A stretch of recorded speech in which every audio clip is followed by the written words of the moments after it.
Portal Extremos, o seu portal de aventura.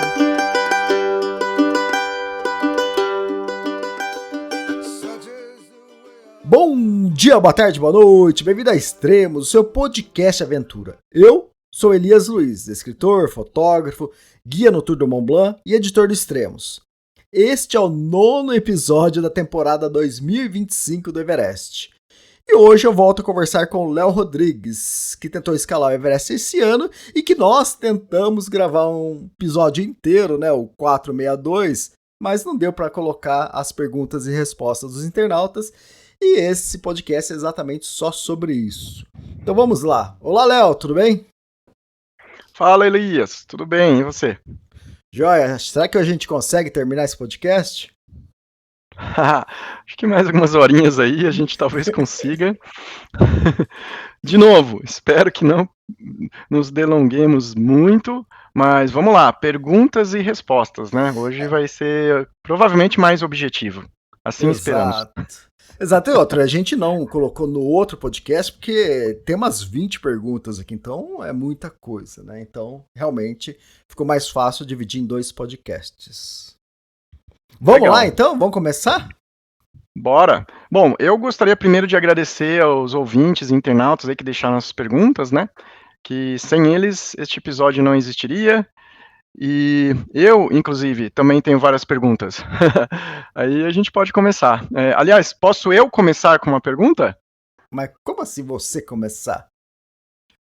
Não, é uma pergunta que eu já sei a resposta, tá? Mas é mais para te testar, Elias. Vamos ver aí vamos ver se esses 20 anos de cobertura, incluindo livros e tudo mais, serviram de alguma coisa. Tá bom, vamos lá então.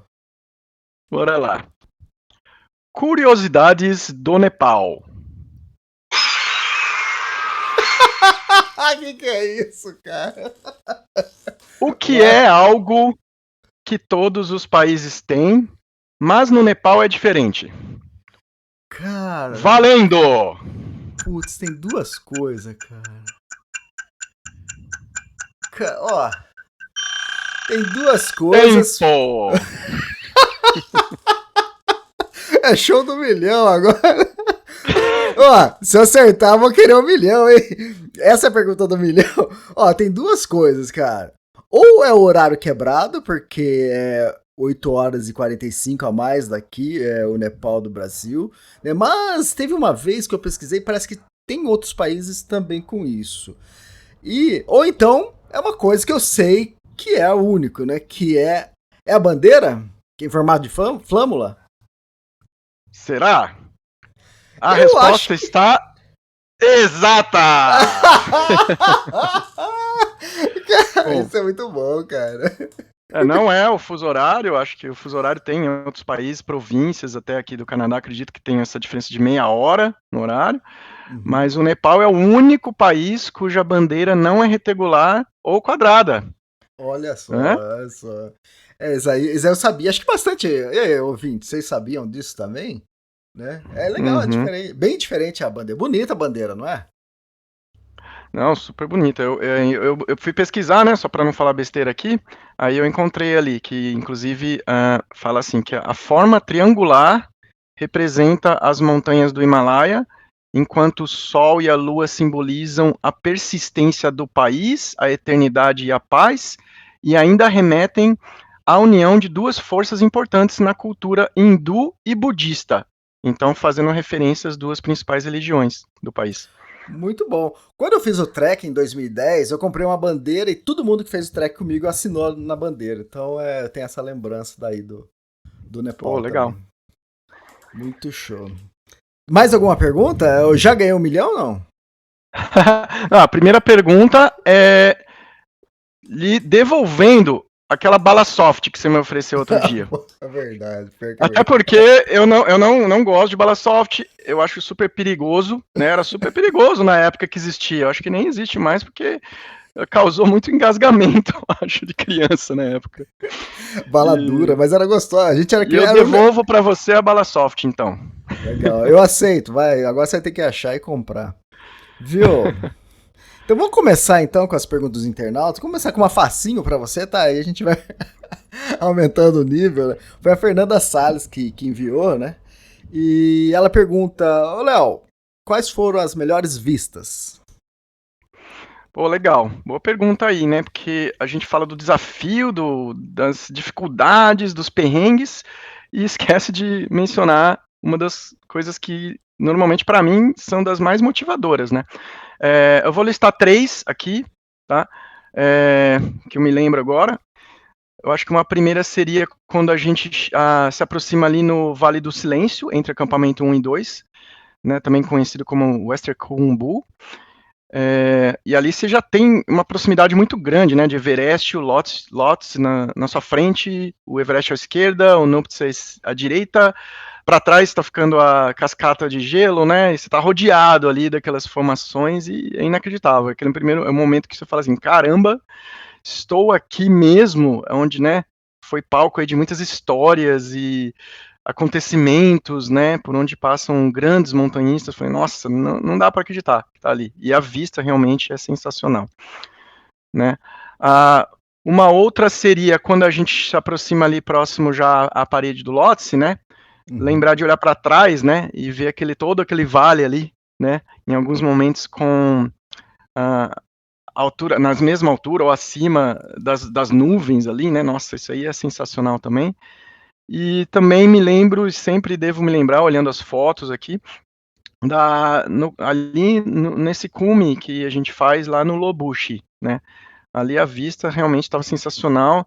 Nos dias que eu acabei subindo ali, tinha nevado bastante, foi uma primeira nevasca maior ali naqueles dias, e estava tudo muito nevado, não somente nos picos, né, que a gente vê ali na região, como também até as bases, né? Dava para enxergar o acampamento base do Everest ali, todo branco, né? Então é tudo muito bonito, assim, entre rochas e neve, tudo branco, com céu azul. Ali foi sensacional. Acho que de fotos, assim, de vista, talvez a melhor que eu me lembro, assim, durante essa expedição. Ali foi espetacular. Acho que até teve capa aqui de podcast que foi naquele cume do Lobuche East. Bom, Sim, virou capa aí. exato. Agora o próximo é da Pietra. Quais foram as maiores emoções? Opa, não, perguntas aí já estão aquecendo aí. Vamos lá. Eu procurei esses dias anotar algumas coisas e eu quis anotar também momentos mais marcantes, vai? Então vamos ver se eu consigo aqui atrelar, né? Que são momentos que me marcaram, assim, em busca de emoções, né? Tem vários, né? Você passa um período muito longo, né? E tem altos e baixos, mas eu vou elencar aqui somente alguns. Os principais, assim, que eu me lembro. Em ordem cronológica, eu acho que é um primeiro puja que a gente teve lá em Pamboché, foi num monastério ali, que eles disseram que é o mais antigo da região, então um edifício mais antigo, uma cerimônia que a gente precisou aguardar para entrar só o nosso grupo ali de 4, 5 pessoas, foi uma cerimônia mais silenciosa, mais íntima, assim, e eu sentei do lado ali do monge, que fica ali com os tambores e recitando ali, né, as falas, os dizeres de um livrinho ali que ele vai lendo. Ali foi emocionante, assim, ali foi forte, assim, eu senti uma emoção e eu não consegui me conter lá, foi assim, caramba, o que está acontecendo, né, de verdade aqui, né, era real, ali eu senti uma realidade muito forte no que estava se iniciando ali na jornada, né. Em um segundo momento, acho que muito legal também, que eu também me emocionei e ali eu desabei, na verdade, assim, eu estava cansado, eu estava já debilitado, e, né, chegando ali no acampamento base, quando a Thaís, a minha esposa, ela me revelou ali uma surpresa. Hum, Ela chegou, tal, e no dia seguinte ela já ia iniciar a descida dela, né, para voltar para casa, e eu ficaria ali pelo resto das próximas semanas. O que que ela fez? Ela me deu um baralho, né, tinha uma caixinha, assim, com um baralho, né, e tinha uma baralho de cartas, e cada carta tinha uma mensagem de alguma pessoa, assim, próxima, assim, ou familiar ou amigos, sabe. E eu não sabia que ela tinha preparado isso, né. E nos meses anteriores eu não estava muito falando para as pessoas. E ela estava me perguntando: você já falou para fulano? Já falou para ciclano? Quase que como uma cobrança, assim. Falei: não, depois eu conto. Tá, vou contar, né, que eu tô indo. E aí, conforme eu falava para falei ali para meu irmão, falei para minha cunhada. Aí ela assim, nos bastidores, ela foi, acho que, contactando essas pessoas e coletando essas mensagens, esses depoimentos das pessoas, sabe? Nossa, ficou super legal. Aí ela imprimiu, né, como cartas de baralho e colocou numa caixinha, assim, como se fosse um conjuntinho, assim. Nossa, ali, nossa, eu desabei ali. Ali eu falei, nossa, eu falei, cara, eu talvez esteja preparado para subir essa montanha, mas eu não estava preparado para isso, viu? Então eu agradeço não só ela, como todo mundo, né? Cada um que deixou ali uma mensagenzinha. Eu nem consegui ainda parar para responder cada um e eu quero. Mas foi demais, foi sim muito marcante. Claro, acho que até levou muitas, me trouxe muitas energias, mas também me deixou lá bem assim, caramba, não, bem, me desgastou assim do tipo, nossa, não estava esperando essa emoção aqui. Muito bom. E uma terceira, para encerrar, um terceiro momento aí foi então no final, né, na chegada de volta ao acampamento base por fim, né, para encerrar a minha tentativa, quando eu decidi dar a meia volta. Eu descarreguei lá as tralhas todas na barraca lá, crampon, bota, capacete, né? Muitas pessoas já, nesse momento, só querem saber de ir embora. Assim, eu falei, não, eu vou ficar aqui uns dias no acampamento base para absorver, assim, para entender o que está acontecendo, né? E eu fui no domo ali, que tem ali para tomar um café, né? Aí eu fiz o post, né, para dizer assim, para quem estava acompanhando no Instagram, que eu não tinha conseguido. E comecei a receber essas mensagens, nossa, ali também, uma emoção, assim, muito gratificante, né, Elias, que eu não esperava, assim. Então, assim, teve momentos que eu chorei, eu não sou um cara de chorar muito, sou um cara mais, assim, friozão, mas em geral, assim, né, dá pra contar no dedo as vezes que eu choro no ano, mas durante essa expedição aí, nossa, eu chorei pelo equivalente a 5 anos, assim, de vários momentos. E eu tava fazendo um balanço, assim, né, do que andou acontecendo, desses momentos que eu me emocionei, são os momentos emocionantes, então, e foram mais momentos felizes do que tristes, sabe? Eu também chorei por estar triste em alguns momentos, mas teve muito mais momentos que eu chorei por felicidade. Até postei lá uma foto de eu meio que chorando, assim, as pessoas perceberam, agradecendo as mensagens lá, meio que geral. Mas ali também a situação, né? Você tá cansado, você tá debilitado, assim, acho que você fica mais sujeito aí a desabar, né? A pessoa mandou uma mensagem lá, não, você não desistiu, você conseguiu, você viveu. Ela falou assim, umas primeiras mensagens que eu recebi, você não, na verdade, você não desistiu, você viveu o Everest. Nossa senhora, eu falei, caramba, porque tá sentindo isso mesmo. Então foi bem emocionante.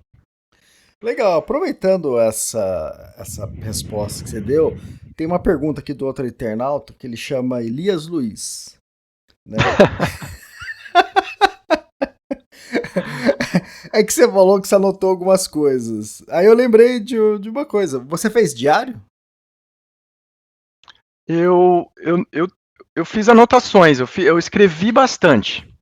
Eu já venho escrevendo mais e mais antes desta expedição. Eu falei, nossa, tem tantas coisas que eu tô pensando, que eu tô aqui com momentos que eu acho que essa ideia vai passar batido. Eu vou anotar. Aí eu comecei a anotar tópicos, pensamentos. Então, assim, não gosto de entender como um diário, não gosto de ter compromisso de ter que ir todo dia lá, mas toda vez que eu tenho a vontade, eu escrevo. E lá, nessa expedição, foram quase todos os dias. E aí eu passei a colocar também o dia, assim, até mesmo o dia, a data e o dia que eu já estava na montanha, né, porque eu sabia que iam ser vários, para ter também uma informação a mais, assim, isso aqui é relacionado, então, ao dia 25 que eu estou na montanha, e aí eu estava sentindo isso, né, coisas que a gente perde no final. E sim, passei a escrever mais durante essa viagem também. Legal, você falou que não escreveu, você fez anotações, né? Aqui onde eu moro, que é Campinas, a gente costuma dizer que quando você anota quase todos os dias, a gente chama isso de diário. Eu não quis que fosse um diário. Eu acho que se você coloca o nome como um diário, você fala assim, esse dia eu não escrevi, não sei, né? Então não aconteceu nada. E não era verdade, eu escrevi às vezes sobre 3 dias de uma vez. Isso eu chamo de anotações aqui na cidade que eu moro.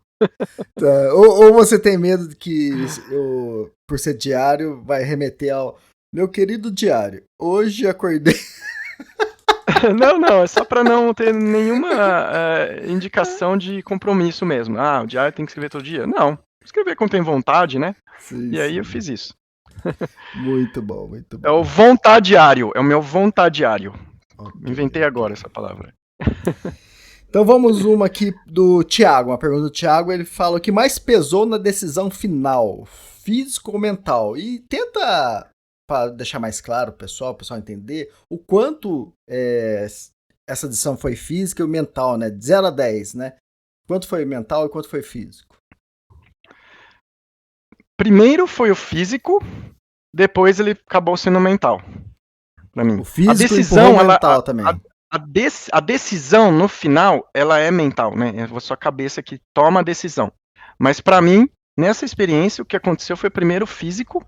Eu estava ali incapacitado praticamente de seguir, né? E isso, fisicamente, a minha cabeça ainda estava boa.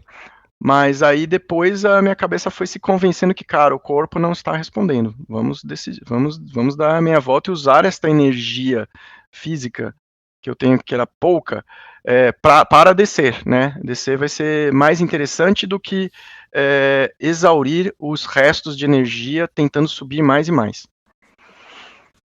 Muito bom, é isso mesmo. E agora, dia 13 de junho, o físico tá 100%? Está voltando. Estou retomando os treinos, estou me sentindo muito bem aqui, sim. Ah, legal, legal. Tem uma pergunta aqui do Erlisson, que ele fala assim, o Everest é tão difícil quanto parece, como no filme A Escalada, né? Só contextualizar, pessoal, o filme Escalada é da Netflix, passou na Netflix, né? E é tipo assim, é baseado em fatos reais, aquele lá, baseado no branco dos olhos, entende? Então, a única coisa baseada é no cara que realmente escalou o Everest e que ele queria se mostrar pra menina, mas eu acho que todo mundo que vai no Everest... Tem também essa questão de querer, né, se promover de alguma maneira, né? Isso, seja exato. para uma menina, seja em outros sentidos, né? Você assistiu esse filme? Sim, eu vi 2 vezes.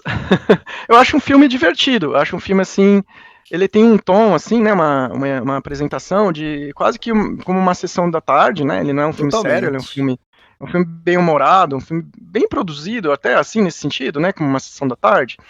Tem o escalador lá, né, o francês, ele é divertido, né, e engraçado, assim.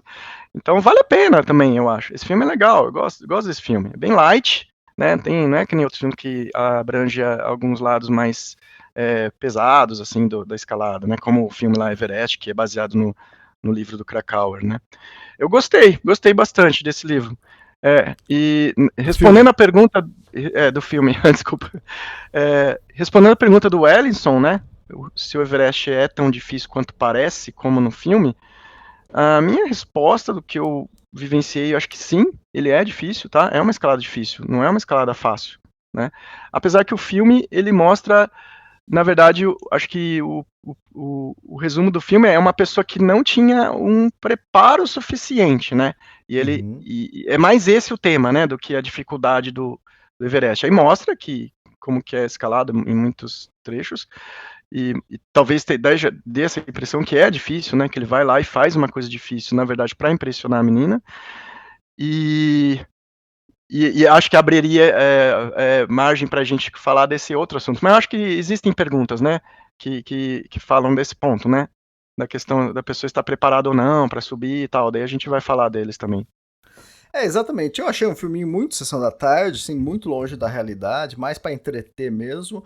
Para quem quer aprender, entender coisas, né, tem filmes ou documentários muito mais interessantes que esse. Mas eu assisti, mas é que a Netflix você já começa na nota 5 como máximo, né? Que é difícil, viu? Nos tempos de hoje, pelo menos para mim, né? Vamos aqui uma da Ana. Qual foi a decisão mais crítica que você teve que... Acho que você já respondeu isso, né? E ela também pergunta se o push é obrigatório. Então vamos lá, a decisão mais crítica que eu Que você precisei tomou tomar durante a escalada, né, isso. durante a escalada para mim foi a decisão de descer, né, por fim, no terceiro ciclo. Isso foi a decisão mais difícil mesmo, né? Até eu me convencer daquilo, eu me briguei comigo mesmo por bastante tempo, assim, entre ideias e tentativas de encontrar os parâmetros que eu precisava para a tomada de decisão. E a outra pergunta dela, né, qual que é mesmo? É se o puxa é obrigatório, né? Isso. Não, puxa não é obrigatório, faz quem quer, no final quase todo mundo faz lá, mas é uma cerimônia religiosa, né? Então ninguém tem obrigação de participar, não. Legal. Tem um aqui da Mônica. Ela, ouvi dizer que vocês veem muitas pessoas despreparadas. Como sabe que elas estão preparadas, né? Só para emendar, né? Como vocês fazem para reconhecer as pessoas? Só saber se estão preparados já deve ser uma dúvida, né? Mas como você reconhece? Aconteceu alguma coisa lá que você não reconheceu a pessoa, Léo? Que eu reconheci ou não reconheci na pessoa? Não entendi. Isso, exatamente. Porque eu tô querendo dizer, porque acontece, o pessoal lá tá de macacão, tá de óculos, tá de não sei o quê. Então eu acho que às vezes é até difícil de você reconhecer Entendi. uma pessoa. Você encontrar. De repente você encontra uma pessoa ali e você não sabe quem que é ela. Entendi. Agora, de reconhecer pelas vestimentas, você quis dizer, né? É isso, né? Ué, não sei, né? Porque só se você souber qual que é a vestimenta dela, né? Isso. Não, porque durante a escalada e quanto mais para cima, mais todos estão cobertos, né, com suas vestimentas, que passa a ser até a máscara do oxigênio, a máscara de esqui nos olhos, e não dá para ver nada, não dá para Dá o switch reconhecer também, as né? pessoas, né? Nesse sentido, é difícil reconhecer mesmo as pessoas na montanha lá para cima. Mas tem até uma história engraçada com relação a essa deixa aí que você deu. Teve uma vez numa montanha que eu subi, eu estava chegando assim quase ali na parte de cima dela, e é uma montanha icônica, né? É o Aconcagua. Aí quase chegando ali em cima, tem pessoas já descendo, né? E elas se cruzam assim. E eu tava falando, parabéns, né? Good job, congratulations, em inglês, porque para todo mundo se entender, né? Em línguas diferentes. E quase lá em cima umas pessoas paradas, assim, 3, 4, assim, me dando passagem, né? Só passava uma pessoa por vez. E elas estavam descendo do cume. Elas tinham acabado de fazer cume. Aí eu falei, congratulations, good job. Aí a primeira ali do grupo falou assim, não, a gente fala português também. Porque ela viu que eu estava com um grupo de brasileiros, né, provavelmente. Aí eu olhei, né, aí tinha ali um logo da empresa da qual eles estavam, né, eu vi que eram brasileiros. E eu falei, nossa, vocês estão com o grupo aí do Pedro Hawk? Aí essa pessoa falou para mim, não, eu sou o Pedro Hawk. Ela estava tão coberta assim, né, de cabeça, que era o Pedro Hawk ali com o grupo dele. Eu falei, nossa, então tá, então vamos tirar uma foto aqui. Daí aproveitei, dei aquela tietada ali no quase cume ali do Aconcagua e foi uma segunda vez ali que eu encontrei o Pedro Hawk e foi engraçado. Muito bom. Agora responda a pergunta, dá para perceber que as pessoas são despreparadas ou como que percebe isso? Então, na pergunta da Mônica aí, né, agradecendo a Mônica aí por ter enviado, eu acredito que sim, que tem gente com diferentes níveis de preparo, né, umas mais preparadas, outras menos preparadas. Mas é aquilo, né, Elias, estar preparado ou não para qualquer determinado objetivo é muito subjetivo, né? Uhum. E também não é necessariamente relacionado com os resultados do que a gente vê. Se a pessoa teve sucesso ou se teve problemas, né? Então são dois assuntos separados. Eu vi gente com diferentes níveis de preparo, dos maiores preparos, como por exemplo a recordista mundial dos 14.800, né, em tempo. Ela, né, fez lá apenas em 3 meses, ela estava ali com a gente no mesmo grupo. E naquele mesmo grupo, né, que no meu caso eram mais ou menos 20 pessoas, tinham outras pessoas lá também com, digamos assim, aparentemente menos preparo, porém minimamente também preparadas, né? Podemos dizer, porque, por exemplo, pessoas tinham feito bem menos montanhas, bem menos, até mesmo aparentemente condição física. A montanha, ela vai ter vários outros fatores que vai definir se a pessoa vai dar certo ou não, né? E para os problemas, eu acho que também não está somente relacionado ao preparo. Então, pessoas que aparentemente tinham menos preparo, relativamente ali no grupo, por exemplo, também fizeram cume, entendeu? Várias delas fizeram cume. Então, é difícil essa questão, assim, né?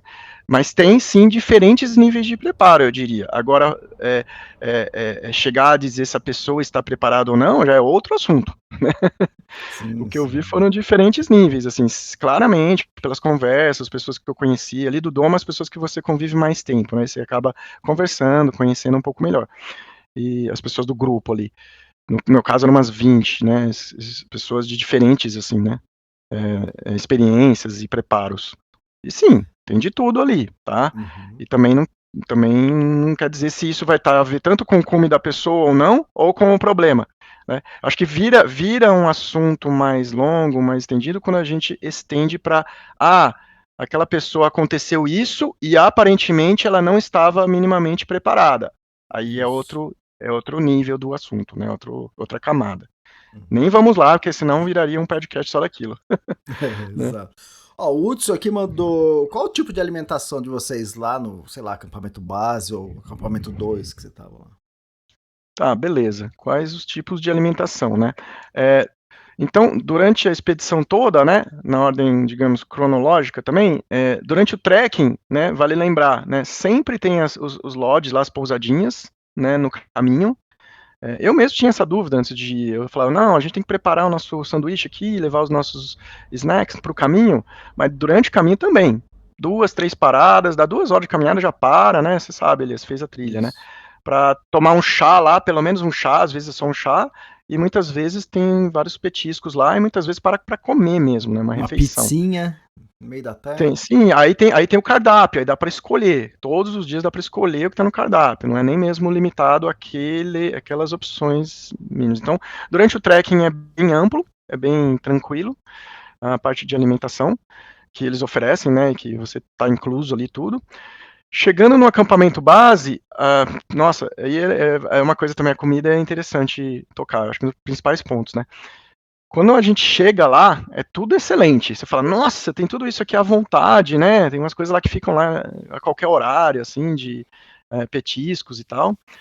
E aí vai ficando aquele mesmo gosto, aquelas mesmas coisas, aquela mesma variação. Então, os primeiros dias, primeira semana lá é gostoso, é delicioso. Aí vai cansando também, vai enjoando, né? Aí chega um ponto, eu lembro que chega um ponto que assim, o que viesse você come, e eu tava comendo já meio forçado, assim, beleza, preciso me alimentar, então vamos colocar para dentro, sabe? Tava meio assim, mas da metade para frente da expedição.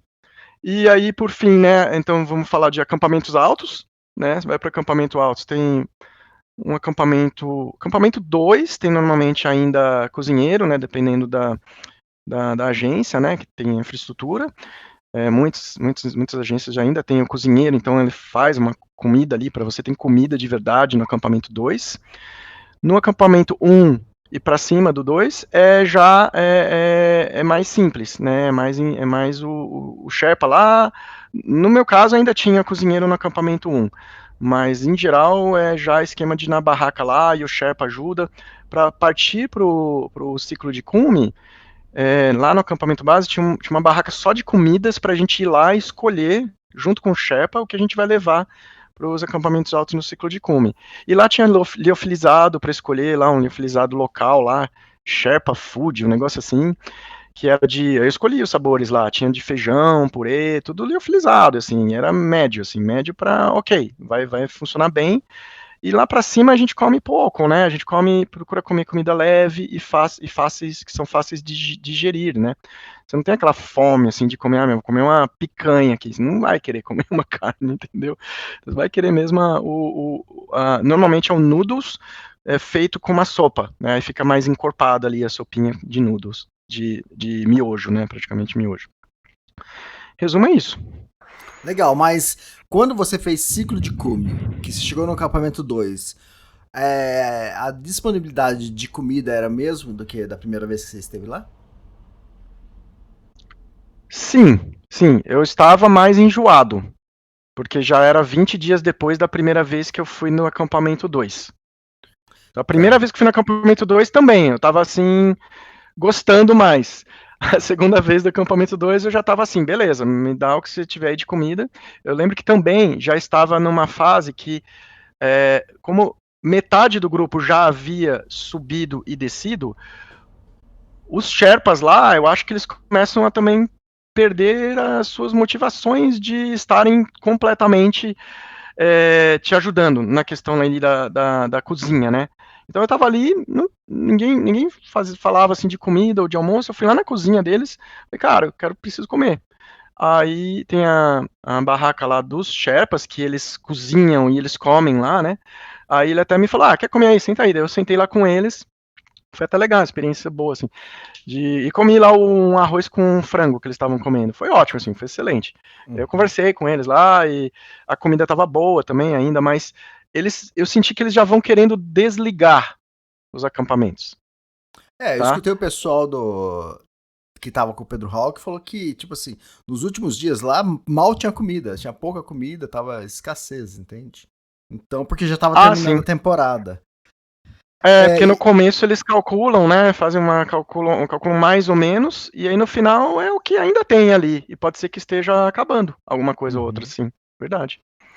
E normalmente, quando você tá em altitude, você tem menos fome, né? Não sei se é pra maioria isso, mas acontece. Mas é o seguinte, só pra melhorar a resposta dessa pergunta, qual foi a melhor comida que você comeu no campo base? Você falou, caramba, eu tô comendo isso aqui? Acho que pizza. Eu gosto de pizza. Pô! Teve pizza, teve hambúrguer, um hambúrguer ali com uma carne com um gosto diferente, Tá. mas teve, e eu gostei também. Eu gosto de pizza, eu gosto de hambúrguer. Falar em gosto de comida, eu gosto dessa, sabe? Não, comida Mas diferente, assim, porque pizza você encontra no trek inteiro, no Nepal inteiro você encontra pizza, mas, tipo assim, pô, aqui estão servindo isso aqui, né? Porque seria meio estranho, né? Ou até demais, ou, pô, que legal. não, porque daí, tirando isso que era alguns dias assim diferentes, não era normal, né? Você percebia que eles estavam fazendo um gosto, quando era uma comida um pouco mais de acordo com os paladares nossos desse lado de cada mundo, né? Em geral, era mais de acordo com os cardápios de comida asiática, beleza? Então, era todo dia tinha assim, ou arroz com frango, ou uma carninha diferente lá, uma salsicha ali, uma linguiça, ou a questão dos noodles, né? E os noodles, eles têm ali dezenas de diferentes tipos de fazer os noodles, né? Sejam eles mais assim feitos com sopa, ou eles falam que o noodle é o macarrãozinho ali, né? Tipo um miojo, assim. Eles falam frito, né? O noodle frito. Aí é mais seco, é mais um macarrão que até a gente está mais acostumado, e que com legumes, assim, que você mistura. E muito bom também, muito bom, adoro essa comida. Mas é o que você falou, na altitude a gente não chega assim, a gente tem fome, mas a gente come menos. Eu como menos, né? Mesmo quando eu tô bem, eu como menos na altitude. Tá, eu tô falando isso porque eu vi em outras tendas que tinha sushi, tinha outras coisas, tinha umas coisas mais requintadas. É isso. Sim, eu vi. Posts de sushi, acho que todo mundo viu. Mas eu não tive sushi lá na minha barraca, não. Não tive, nada muito requintado, não. Aí a gente Ah, ouvia falar que, por exemplo, tinha um outro domo lá que eles separaram o grupo, eu acho que eu conto isso, né, no outro episódio. Os mais de 100 clientes, eles separam em 5 domos, né? E aí, como tem muitos clientes da China, né, tinha um domo que era só de chineses, né? Aí, às vezes, algumas pessoas lá do meu domo de refeitório falavam assim, eu vou lá no chinês para comer uma comida chinesa agora, entendeu? Eles uhum, iam para domos diferentes, entrava lá, deixa eu comer hoje aqui o que vocês estão comendo. Mas eu não fiz isso, eu não fui para outro domo, assim, acho que uhum. para manter ali a organização, né, também, mas isso não era tão restrito, tinha uma certa flexibilidade de você falar, eu vou no domo vizinho aqui, mas eu acho que só os chineses iriam ter um cardápio mais dedicado à culinária chinesa mesmo, e nada mal, né, eu também adoro comida chinesa. Legal. Tem a pergunta da Evelyn aqui que ela pergunta: Ah, essa foi uma das temporadas mais desafiadoras devido ao clima? Eu diria que não necessariamente. Eu não diria que esta temporada foi das mais desafiadoras devido ao clima. A gente sabe, né, que tiveram esses episódios aí por exemplo, o Jetstream lá, que prejudicou a questão de janelas barra previsão do clima, a previsão era boa mesmo, mas os ventos do Jetstream não aparecem nessas previsões, e por isso comprometeu até, né, a tentativa de cume de outros brasileiros, de quem estava lá no dia 22, quem estava lá no dia 12, para tentar o cume, por exemplo. Mas isso é o que a gente ouviu falar bastante essa temporada. E eu acho que todas as temporadas têm algumas dificuldades relacionadas também ao clima, né? A gente está falando da montanha de 8.000. Então, vento vai ter frio, sempre vai ter. Eu até acredito que o contrário, né? O clima bom é a exceção. Né? Por isso que fica todo mundo Isso, ali semanas, dias, aguardando aquele dia, aquela janela. Então, um dia ou outro que vai ter ali em cima, que tem, né? E aí, ou as cordas não estão até lá em cima, ou as equipes ainda não estão preparadas para subir, e acaba tendo esse dia. E a pessoa, mas toda essa equação, né? Todo esse quebra-cabeça, juntar tá preparado já para fazer o ataque, não está assim no dia seguinte de voltou de uma aclimatação que precisa daí de um descanso, para começar no ataque ao cume. Lembrando que as previsões, né, elas são mais precisas para o dia mais próximo do hoje. Uhum. E lá no Everest normalmente vai chegar no quinto dia para fazer o ataque ao cume, né? Para sair do acampamento base. E aí já não é tão preciso. Então é aí que começa a ter sempre variações de clima. É muito difícil você fazer um ciclo de cume de 6, 7 dias, que normalmente demora, né? E daí todos os dias serem bons, 7 dias de bom clima, isso não existe, né? Vai ter ali um dia, 2 dias com clima melhor, um clima um pouco menos ruim, mas no geral é sempre clima ruim, todos os anos, né, Elias? Você acompanha aí há Isso. 20 anos, pode confirmar. A exceção seria clima bom. Então, eu não acho que essa seria, assim, poderia dizer, a temporada mais difícil ou desafiadora. As mais difíceis são quando tem poucos dias de cume. O que acontece? Esse ano teve Jetstream, só que ele atrapalhava, não impedia nada, não impedia ninguém de chegar no cume. Tanto é que quando saiu os registros lá no final do ano ou início do ano que vem, a gente vai ver que quase todos os dias deu cume, né? Não são todos os dias, mas praticamente todos. E temporada boa, normalmente quando eu olho assim, dá uns 10, 12, 13 dias de cume, de pessoas chegando no cume, né? Então, por que acontece? Às vezes tem temporada que tem 5 ou 6 dias de pessoas chegando no cume. Aí imagina você Nossa. com 800 ou 1.000 pessoas querendo fazer cume em 6 dias. Nossa, aí vai ser terrível, entende? Aí vai ser muito ruim. E cada temporada é diferente. Teve temporada que a parede do Lotus lá, esse ano tinha neve, então você pisava ali tranquilo, você subia tranquilo a parede do Lotus. Tem ano que, por causa nevou pouco a temporada e por causa de vento, aqui fica tipo vítreo, né? Sabe? Tipo de vidro, assim, você Opa. vai com o crampon e é ruim para escalar. Aí teve ano que teve avalanche, teve ano que teve terremoto, então cada ano é difícil, né? Jetstream sempre tem. E o lance da janela é isso, que o Jetstream diminui, aí sobra essa janela melhor e todo mundo escala. Esse ano o Jetstream esteve mais constante, mas não impedia também. Alguns dias podia impedir, mas não na maioria. A regra em geral vai ser clima ruim. Isso, Esteja preparado para isso, né? Então, é aquilo que a gente costuma também sempre lembrar. Estejamos preparados, a gente espera o melhor, né? Poxa, quem sabe a gente consegue acertar ali na mosca para um dia bom, mas tem que estar preparado para o pior. Que até aquele dia lá pode virar o tempo também, naquele horário que você está lá, você não está na hora certa, né? No lugar certo. Exatamente o que o Léo falou, né? Quando você sai para atacar o cume, até você chegar no cume, são praticamente 5 dias. Então você tem que prever. Tanto olha que interessante, quando o grupo do Pedro Hawk, e Nick Levick saíram a primeira vez para fazer o ciclo de cume, quando eles saíram do acampamento base, a corda não tinha chego no cume ainda. Então, sim, quer dizer, e eles mas já sabiam que estava chegando, estava para chegar, e eles queriam estar lá já para, até aí mesmo o Pedro fala, né, para evitar filas, ele queria já chegar junto com as cordas ou no dia seguinte, né? Exato, eles saíram acho que dia 8 ou 7, a corda chegou no dia 9, né? Então, aí eles foram tentar, a cume era no dia 12, que aí não deu certo. Mas tudo bem. Vamos para a próxima aqui, que foi a Giane que mandou. Quando você estava lá no campo 2, aí você desistiu. Aí você estava retornando.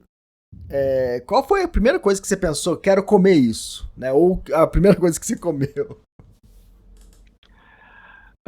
Não, legal as perguntas aí. Obrigado, Gianni. Aliás, eu e Gianni nos veremos aí, hein, Gianni? Em setembro nas Canadian Rocks.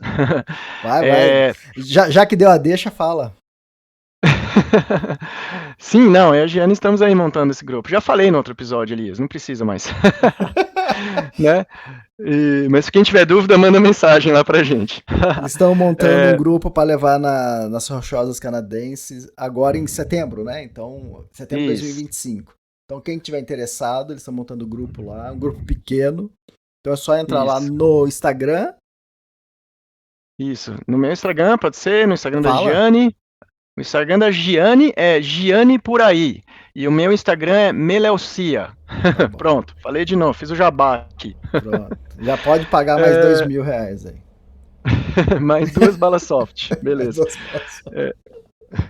Vamos lá, descendo do acampamento base, né? É interessante, existe uma prática lá já, né, que eu acho que veio se formando pelos anos, que o Sherpa ele comunica com o rádio com o acampamento base e já pergunta para você o que você quer comer chegando lá. Porque eles tem um cozinheiro lá, o cozinheiro pode fazer uma hora ou outra uma coisinha diferente, é claro, né? E assim, não tem muitas opções, né? Você não vai falar assim, poxa, para mim, por exemplo, acho que eu não tinha sushi para mim. Mas eu falei, não, beleza, faz então aquela pizza lá, sabe? Ou faz o hambúrguer e tal. Aí, quando você chega, tá ali já pronto pra você comer, né? E, poxa, Coca-Cola, né? Separa uma Coca-Cola aí pra mim, por favor, né? Acho que é um dos itens aí procurados e importantes em muitas das descidas. Então, eu tenho esse processo, mas ela pergunta, qual foi a primeira coisa que você comeu após descer, né? Aí, acampamento base, comida ainda de acampamento base, né? Aí, quando voltei para Katmandu, a gente voltou pro hotel, tinha aquele café da manhã de hotel lá, hotel legalzinho e tal. Poxa, comi pra caramba ali.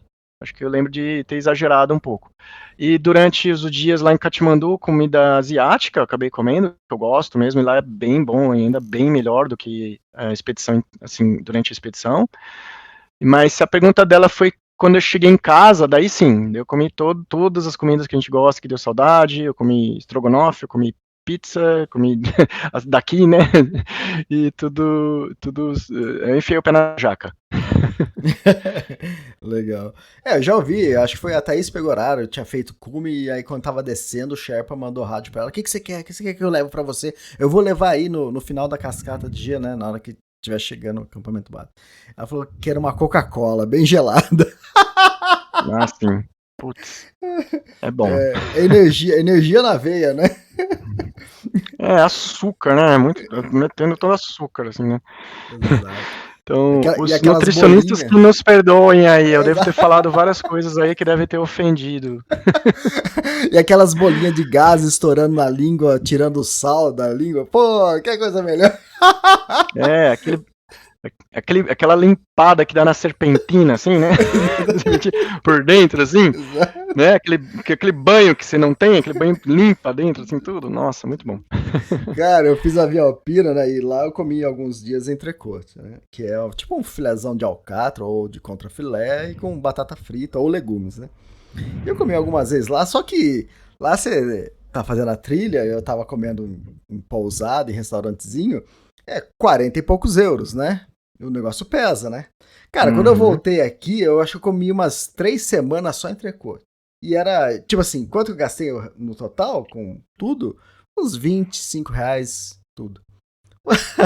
E agora também eu vou tirar a barriga da miséria, cara. A nossa carne aqui é muito barata comparando a Europa, cara. A gente reclama, lógico, a gente reclama, até com direitos, mas comparando a Europa é muito barato.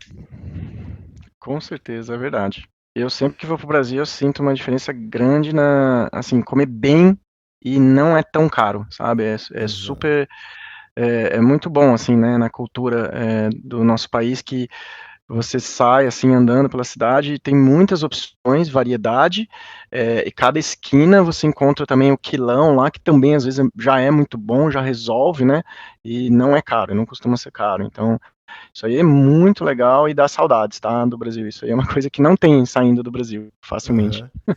E às vezes, quando o cara vai assim num restaurantezinho de esquina, assim, mais ou menos, ainda liga pro outro, ô, vem aqui almoçar comigo.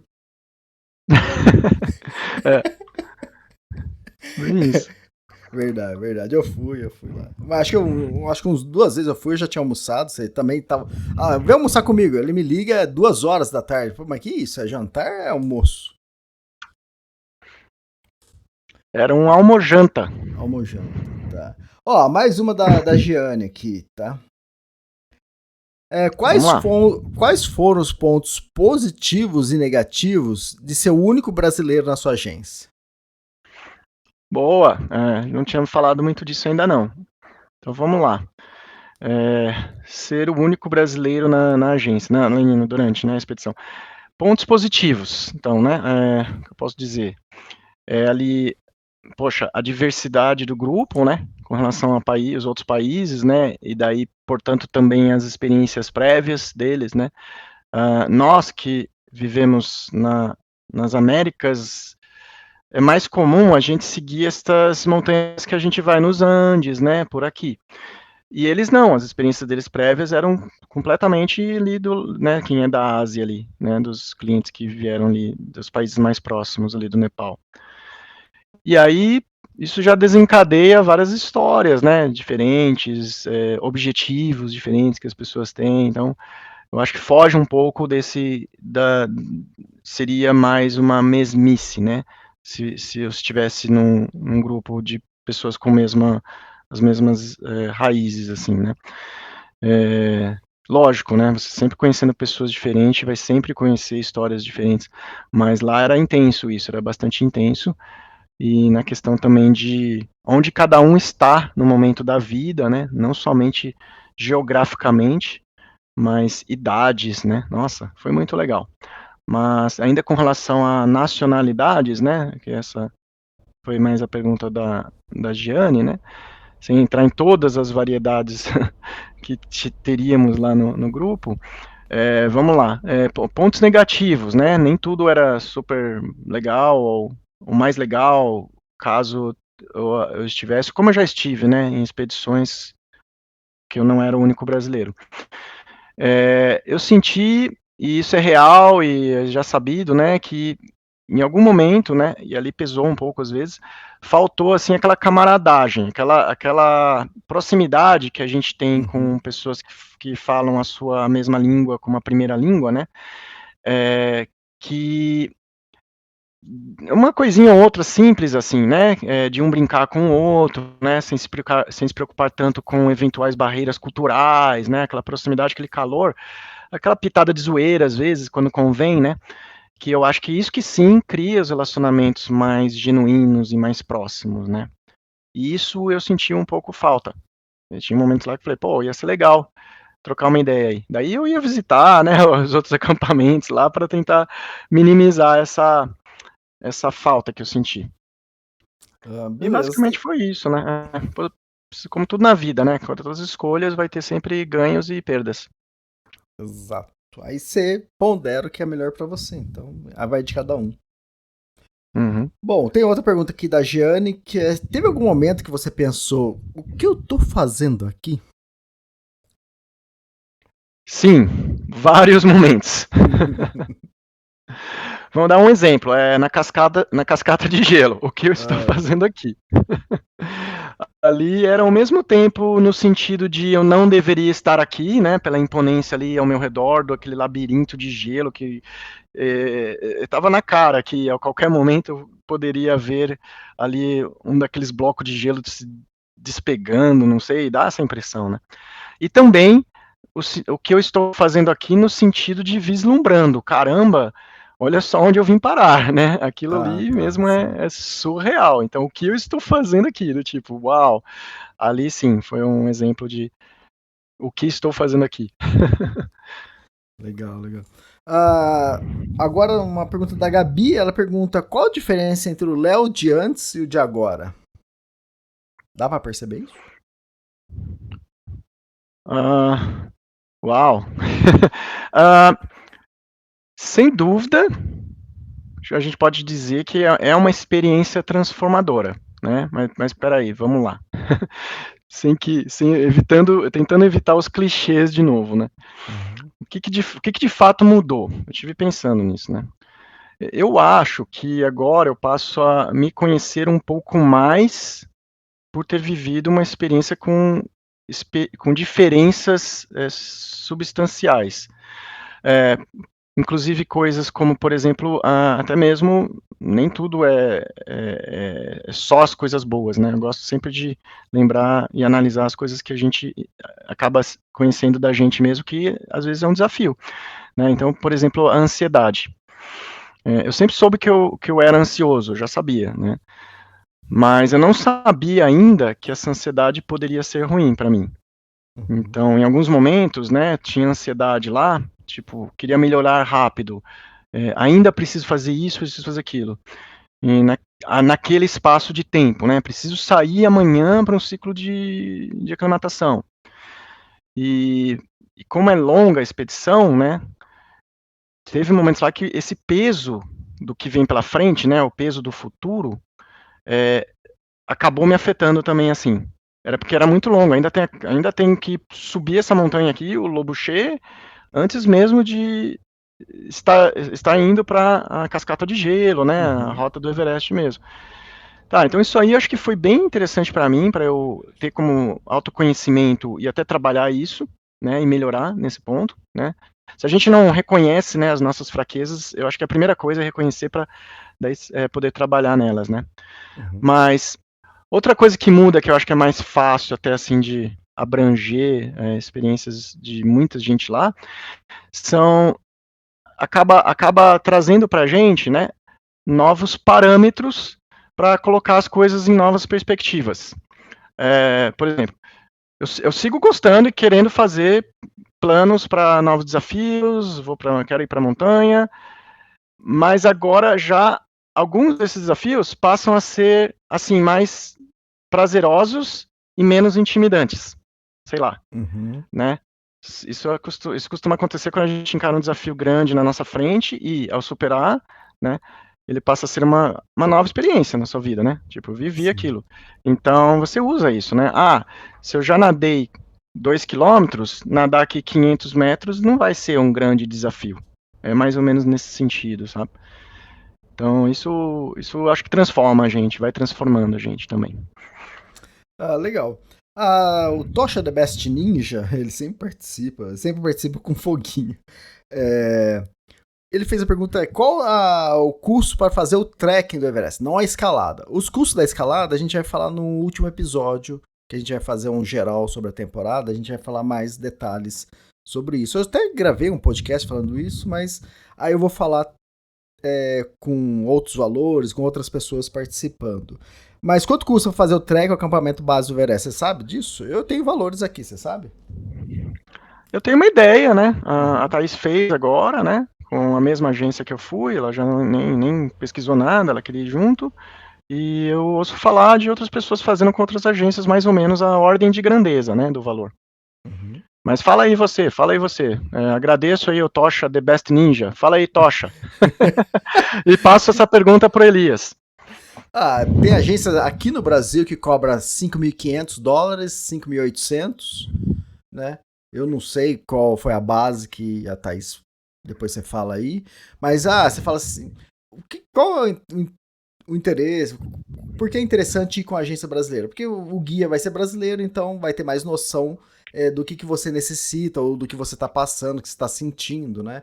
Agora, você quer economizar? Aí você contrata direto uma agência lá do Nepal que você vai pagar em torno de $2.000, né?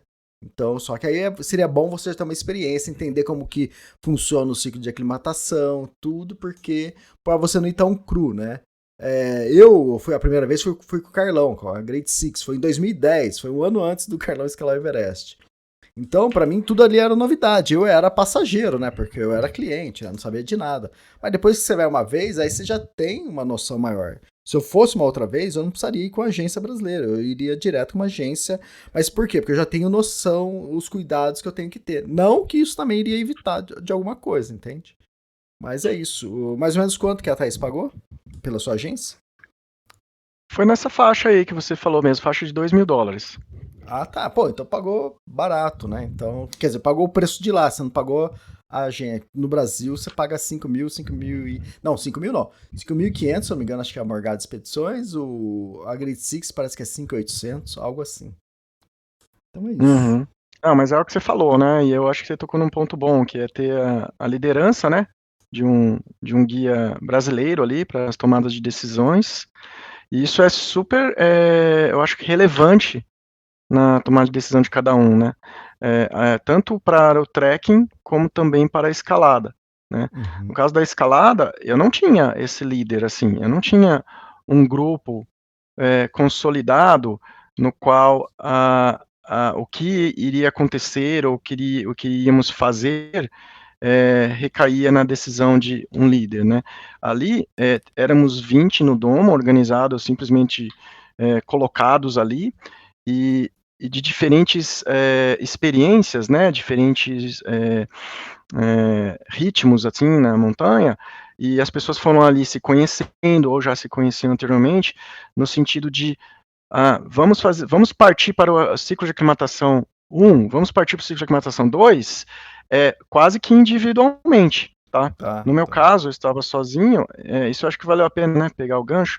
É, no meu caso, que eu estava sozinho, a decisão era basicamente minha. Eu tomava a decisão, Uhum. não, eu não consigo ir amanhã para o Lobo Cheio, eu preciso esperar mais um dia.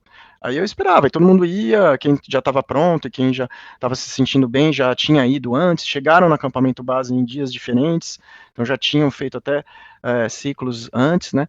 Então era mais cada um com o seu Sherpa, e a decisão era apenas comunicada, conversada ali com o que era a figura do gerente de acampamento, para as questões logísticas. Então liga lá para no rádio, né? Usa o rádio e liga lá no acampamento 1, só para garantir que tem uma barraca lá para nós dois aqui que estamos subindo amanhã, entendeu? Era mais isso, essa Uhum. coordenação. Aí o gerente podia até eventualmente falar, olha, tá lotado, aconteceu isso até, tá lotado lá, tá todo mundo no acampamento 2, espera aí e vai amanhã. Aí ele também te ajudaria na questão de logística, né? Mas decisões assim, até mesmo críticas de, não vamos fazer agora esse ataque ao cume, vamos fazer nas próximas janela. Isso foi muito, assim, de cada escalador lá, né?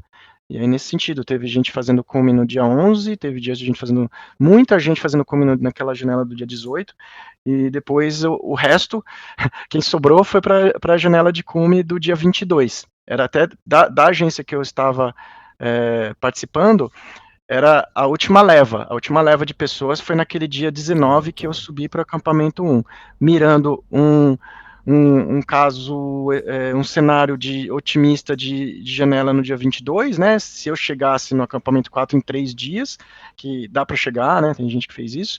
Ou num cenário mais conservador, com um dia de descanso no acampamento 2, eu estaria mirando a janela do dia 23, né? Com a saída no dia 19. Então, isso era tudo decisão, assim, minha, conforme eu estava me sentindo, em primeiro lugar, e conforme as janelas, as conversas que a gente vai tendo lá, né? Teve um pouco isso também. Ficou faltando, talvez, uma liderança maior, né? De alguém mais experiente, porque para mim era a primeira vez lá. Então, tem que Uhum. lembrar disso também, né? Na decisão.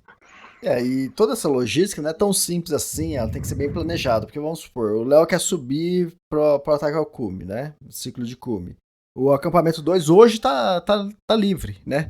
Mas amanhã, quando ele chegar, alguém lá do que fez cume vai estar descendo e vai ocupar o acampamento 2. Isso, Então é esse que é o problema. Às vezes no dia tá livre, mas no dia que você subir e isso, chegar, vai ter gente descendo que aí vai lotar esse isso. acampamento, né? Então tem O isso também. 2 é no meio, né? É como se fosse Isso. assim, quem tá subindo e quem tá descendo, né? Mais ou menos. O gargalo ali, né? Onde tem mais barracas, onde tem mais estrutura por causa disso, porque é a parada de quem tá subindo e ainda pode esperar um dia lá e até dormir várias noites lá. Nossa, teve uma menina do meu grupo lá, ela ficou 11 noites entre, Caramba! entre acampamento 2 e acampamento 4. É que, na verdade, ela foi, esperou, tentou, aí ela tentou de novo, fez o cume do Everest, e ela tinha o permit lá, a permissão também, para fazer o Lhotse. Então ela ficou lá. Aí a gente às vezes fazia coisas de ir e voltar, e ela continuava lá no acampamento alto. Aí ela teve até vários problemas também, assim, a cara dela, ela mandou uma foto pros médicos lá no acampamento base, porque o rosto dela tava super inchado, assim, ela falou, nossa, o que é isso aqui? Aí eu acompanhando, eu tava ali uns dias no acampamento base, não, olha a foto dela aqui, parece uma bola, assim, o rosto dela mesmo, sabe, de tão inchado, e ela tava preocupada. Aí eu esqueci, mas tem um nome para esse efeito, esse inchaço do rosto. Eu esqueci agora, conversei com outras pessoas que já sabiam disso, eu não sabia ainda, mas o médico falou, e realmente não é nada tão grave, assim, ela pôde ficar lá, hidratar, descansar, e não precisava se preocupar muito com esse inchaço que ela teve lá, que era uma coisa da altitude também. Tá, e é normal, às vezes o pessoal passar 3, 4 noites lá no C2, né? A gente até, tipo, pra quem costuma acompanhar escalada em grandes altitudes, a gente às vezes pode até chamar o C2 de acampamento base avançado, né? Porque a estrutura é como se fosse um mini acampamento base, né? Porque acampamento base é onde você tem uma ótima estrutura. E lá no C2 também tem uma boa estrutura, né? Não tão igual ao acampamento base, mas bem diferente do acampamento 1. O acampamento 1 não tem quase nada, né? Não, com certeza. O acampamento 2 seria acampamento base avançado. Tem até um gerente que fica lá pra gente na temporada inteira. Ele fica lá o tempo todo morando lá, inclusive. Para ajudar, assim, nessa logística, tomar decisão, tem cozinheiro, não tem comida, traz isso, traz aquilo, chama helicóptero, devolve, né? Isso. Então tem uma pessoa lá para ajudar também, sempre. É edema facial o nome do inchaço? É isso aí, acho que é isso aí mesmo, é verdade. Você pesquisou aí e encontrou? Não, isso que eu sei de cabeça, né? No Google, sim. no Google. Sei. Mais uma bola soft para você então, parabéns. Pode ser, a gente pode trocar a bala... Vamos tocar aí, porque tá demorando muito, Elias, vamos agilizar. Vamos trocar a bala soft pela TOF. A TOF o pessoal vai até chorar na hora que eu ouvir isso, eu gostava. Não, então vamos trocar pela... Qual que é aquela outra? TOF que era de café. Agora. Sim. Beleza. Eu esqueci agora. Vai, vamos seguir. A outra do Chita, bala chita. De abacaxi. Essa era a melhor que tinha. Lembrei. Essa aí existe até hoje. Putz. Pode comprar, você mora no Canadá, pode entrar no Mercado Livre, fazer a compra e entregar aqui em casa, um pacote de bala chita. Nossa, eu incluí na minha lista aqui de tudo que eu sempre quero quando eu vou pro Brasil, bala chita. Pode separar um pacote aí, pra gente encontrar de novo. A embalagem amarelinha com o macaquinho, então tá bom. Podemos dizer que o Everest, isso é do Tocha, tá? Podemos dizer que o Everest virou uma ferramenta de marketing? Virou uma ferramenta de marketing? Eu acho que sim, né? Acho que você vê lá, tem muita gente que faz essa escalada com o objetivo de promoção pessoal ou profissional, e tudo bem, não tem problema nisso, ninguém tá infringindo nada, né?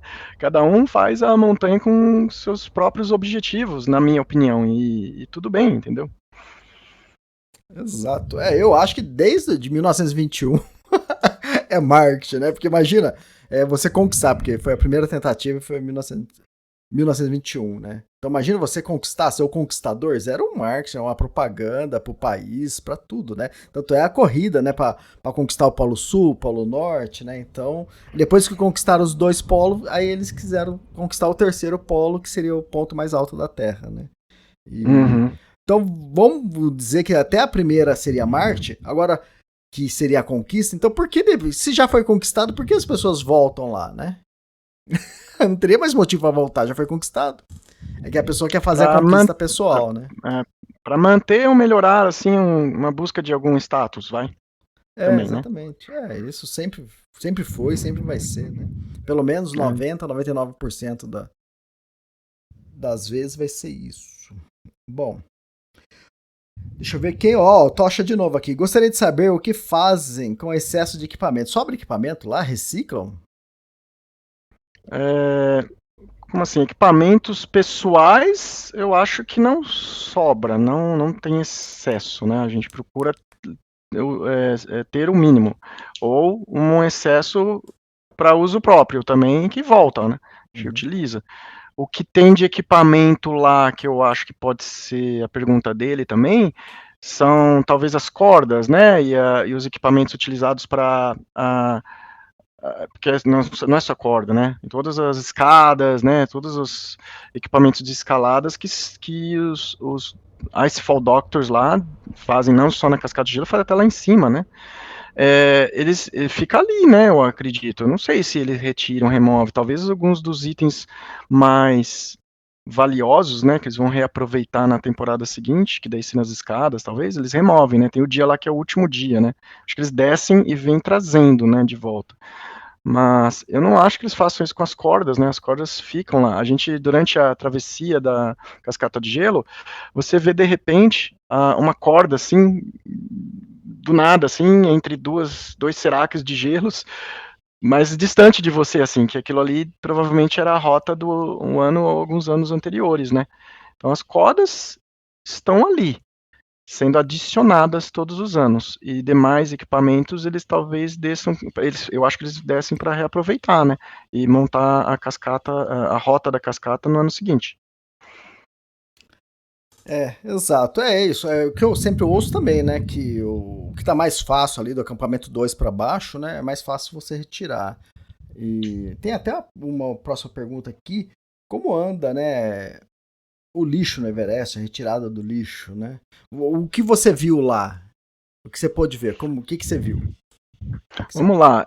Então, se fala muito de lixo, a gente ainda não tinha tocado nesse assunto.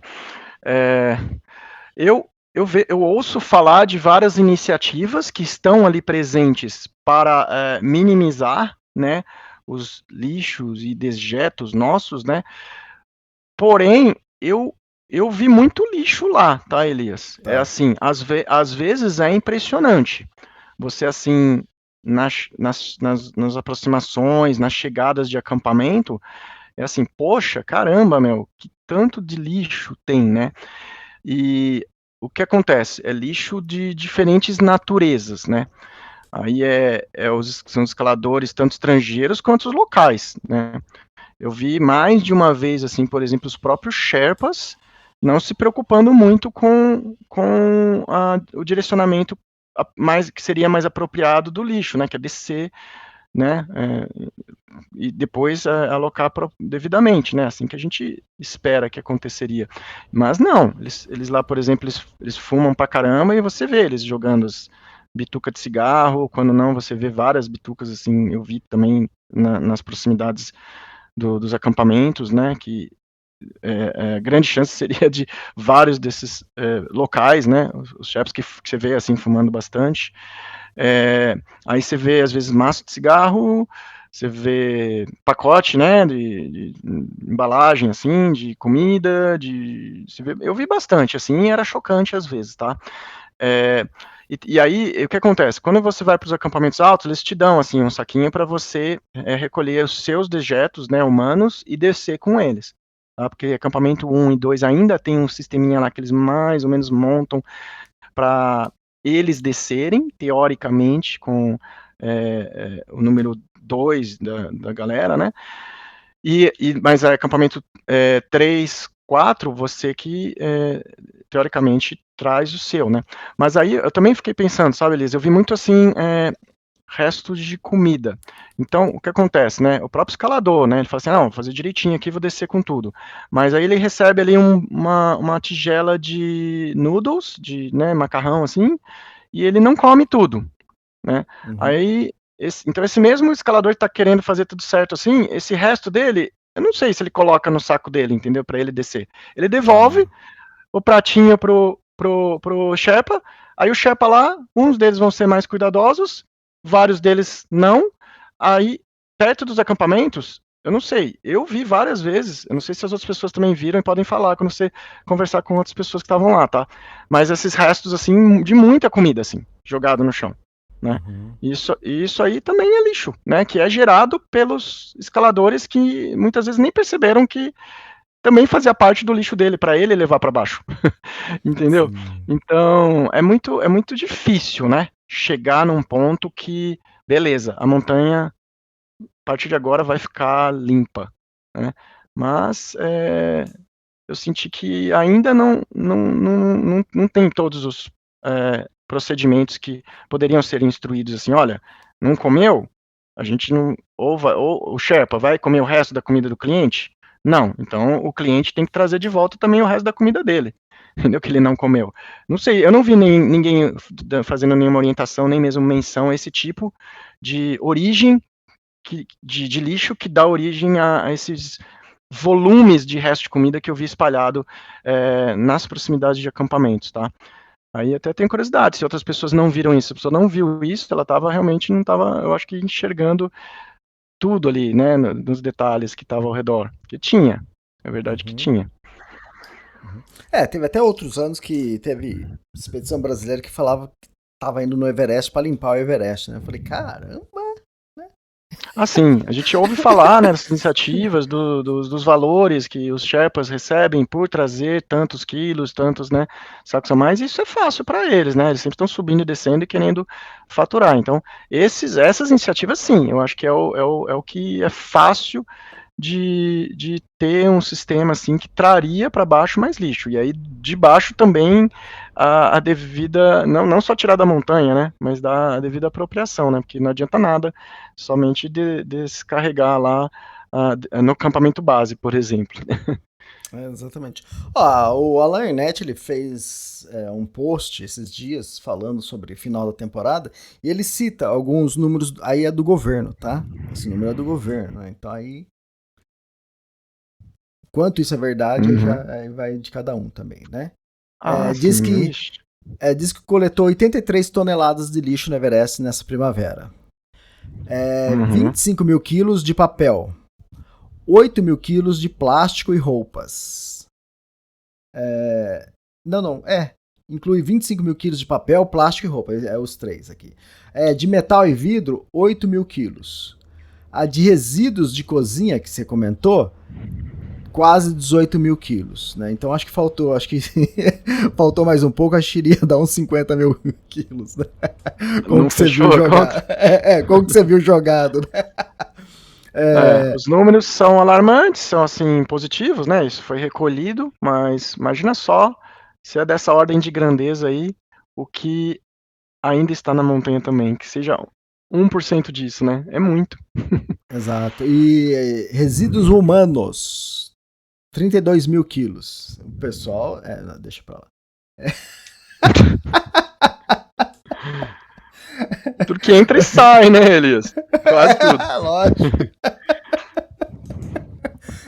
Ai, caramba, deixa eu continuar aqui, cara. Também foram recuperados. Olha só. Volta! Foram recuperados 788 vasilhas de cilindros de oxigênios, né? Se não me engano, eles ganham, parece quase que 50 ou 100 dólares cada cilindro que é recuperado. Algo assim. Tem aqui 1.800 baterias gastas. Como assim? O pessoal tá jogando powerbank, bateria, o que? Pilha? Fora? Nossa, não foi algo que me saltou aos olhos, não. Tudo bem. Bom, isso aqui são os dados do governo que precisa ver o quanto isso é real, né? Mas tudo bem. Pois é. Bom, vamos. Esse aqui, ó. Última pergunta agora, hein? Nossa, hein? Já passou? 1h13. Legal. Boa, ótimo. Então vamos lá. Mensagens e aprendizados. Perguntas do Marco José. Boa. Vamos lá, então. Mensagens e aprendizados. Nossa, pegar um livro de clichês aqui, abrir aqui e começar. Vem cá, você falou pra mim você falou pra mim que você viveu isso tempos atrás, você falou que você viveu vários clichês ao vivo lá. Sim. Demais. Hum. Mas eu não vou entrar nos clichês. Eu acho que os clichês tá cheio aí de livro, de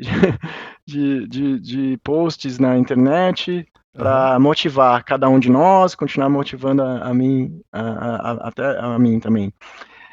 Bom, vamos lá. Então, eu acho assim, do que eu aprendi, mensagem assim, que eu trago dessa expedição mais em específico algumas coisinhas aqui, né? Primeiro que, assim, não é só o cume interessa, como dizem. Eu tenho um amigo que só fala isso pra mim, cara. Putz.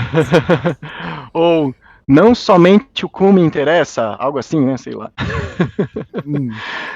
Não, mas brincadeiras à parte, eu acho que a mensagem mais importante que eu tiro é de não se preocupar muito com as coisas, né? Eu acho que eu me preocupei muito com essa expedição desde o início, no momento de preparação, eu estava muito a preocupação barra focado, né? Ah, não, mas você está Sim. focado aí. Mas eu estava muito preocupado também. Tinha muitas preocupações, né? Pela primeira vez eu passo a pensar mais na minha própria finitude, né? Eu fiz testamento, né? Então, assim, tudo isso aí é reflexo de que eu estava, assim, muito preocupado. Eu acho que nós não é por aí, porque a maioria das coisas que eu me preocupei muito, muito, muito, assim, não são preocupações reais, sabe? Uhum. E então, assim, na verdade é saber discernir, né, o que são essas preocupações que às vezes consomem a gente, que eu acho que aconteceu comigo antes e durante a expedição, e o que é, na verdade, o objetivo. E aí sim voltar a falar, mas então tá, esse é o objetivo.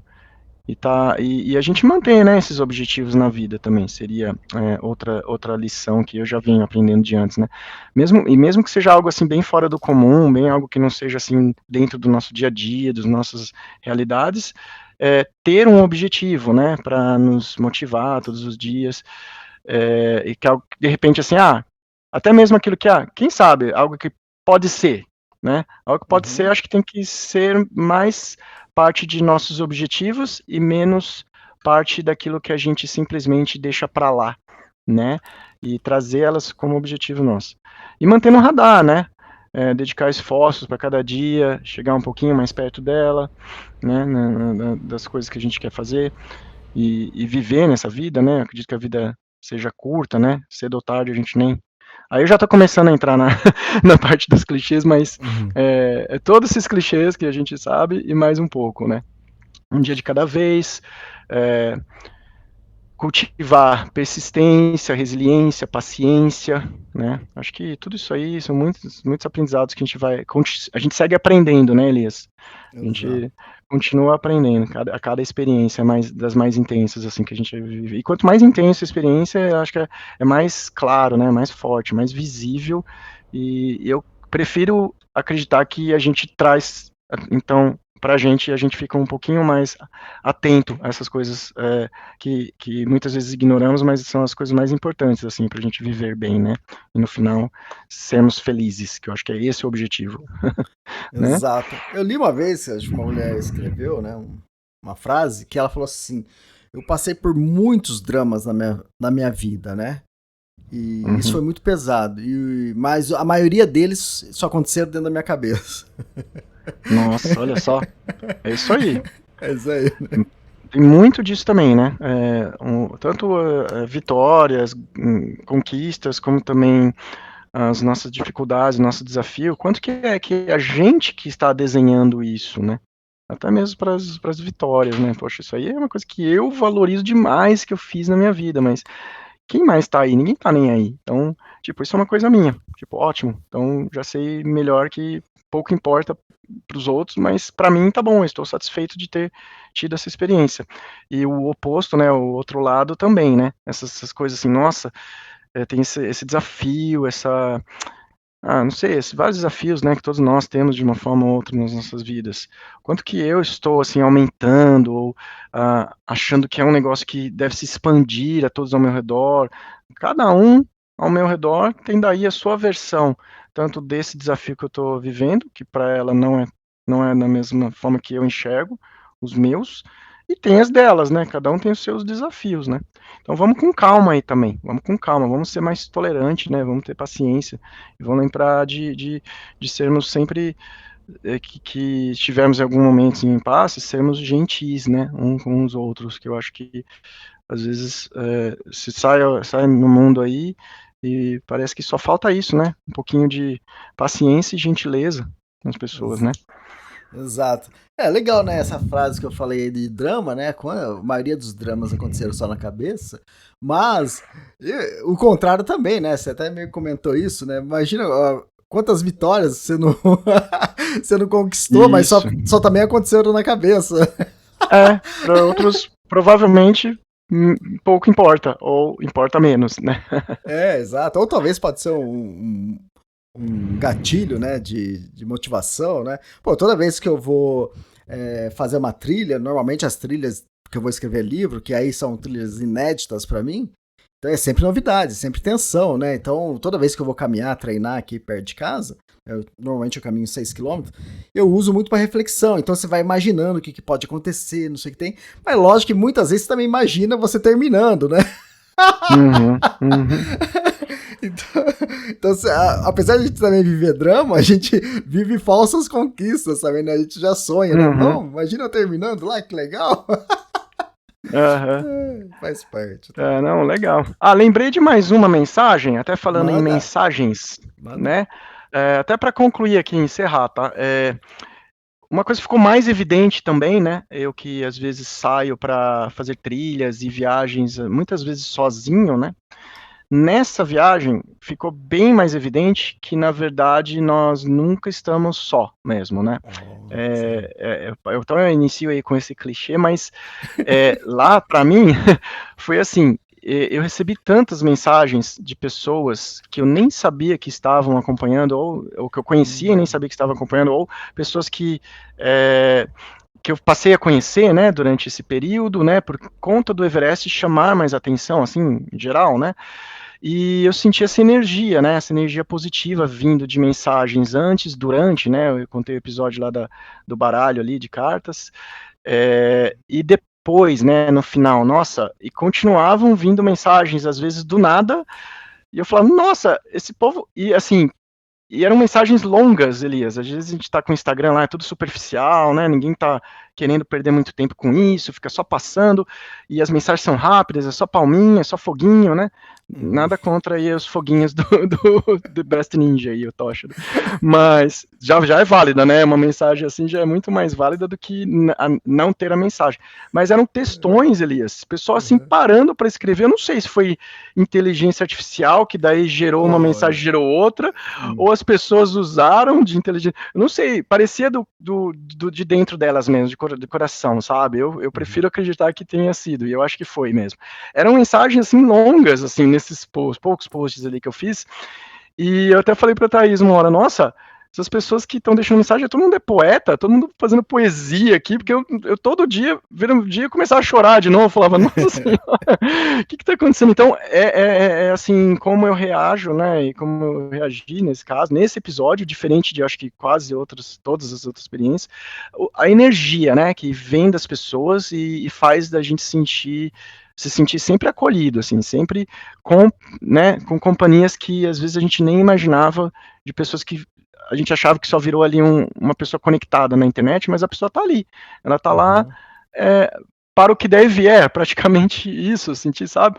Então eu agradeço, né, todas as mensagens, as mais curtas e as mais longas, queria concluir, né, o episódio dizendo que foi muito emocionante, e foi uma mensagem para mim, então mesmo se eu for assim, tô indo aí para uma viagem agora que eu vou mais sozinho, né, eu quero menos fuzuê, assim, não quero muito das coisas ficarem totalmente, todo mundo seguindo, falando, perguntando, diminuir isso, né, que eu acho que seria mais eu, assim, ficar mais na minha, eu sei que agora sempre terá, assim, uma pitada aqui ou alguém, né, que estaria por ali a qualquer momento. Então, eu sinto mais um calor humano, assim, mesmo tendo sido primordialmente pela internet, né, pelas redes sociais. Mas foi muito legal. Eu que era, assim, até mesmo meio rabugento, assim, com relação às coisas de rede social, falei, nossa, tem muita coisa positiva também, né? Tem muita coisa legal que tá aí, as redes sociais, para nos ajudar, para nos incentivar, nos acompanhar, né? Estar junto com a gente, até mesmo quando estivermos sozinhos, né? Então, isso aí eu também achei sensacional, e eu trago dessa experiência aí um grande valor, né? Tendo vindo das outras pessoas. Uhum. Muito bom, legal, gostei. E lembrando, esse é o 9º episódio, né, da temporada 2025 do Everest, e a gente vai fazer um 10º, um encerramento, fazer uma análise da temporada, que a gente vai falar os destaques, né, algumas coisas que aconteceram. Então, quero participar, hein? Posso participar? Já que em público pedindo, já me intrometendo. Pessoal, vocês ficam dando corda pro Léo, é isso que acontece. É que eu tô galgando aqui, até mesmo, quem sabe, um dia um vínculo empregatício, né? Então ajuda aí, galera. Agradeço os comentários que estiveram com essa campanha, né? Ajudando aí, pra gente seguir nessa linha aí, quem sabe um dia, né? Um dia sai. Vai ser o correspondente local lá no Nepal. Toda a temporada. Opa, não. Opa! Estou interessadíssimo. Legal. Vamos conversar. Léo, show de bola. Léo, obrigado, valeu, mais um podcast, o milésimo segundo, né, que a gente grava. Quanto tempo deu esse aí? Quanto estamos? 1h25. Tá ótimo. Foi curto esse então, hein? Foi rápido. No início eu imaginava que era 1 e você mesmo falou, acho que vai ser 1h30. Comparado com os outros episódios, esse é praticamente só uma meia dúzia de emoji. Que a gente Isso que é um corte. Isso que é um corte. Esse foi curto. Beleza. Valeu, Elias. Eu que agradeço aí, e a gente segue se falando aí. E a gente segue gravando outros episódios também, se Deus quiser. Valeu, obrigado. Feliz Natal. Falou, um abraço, feliz Páscoa. Tchau.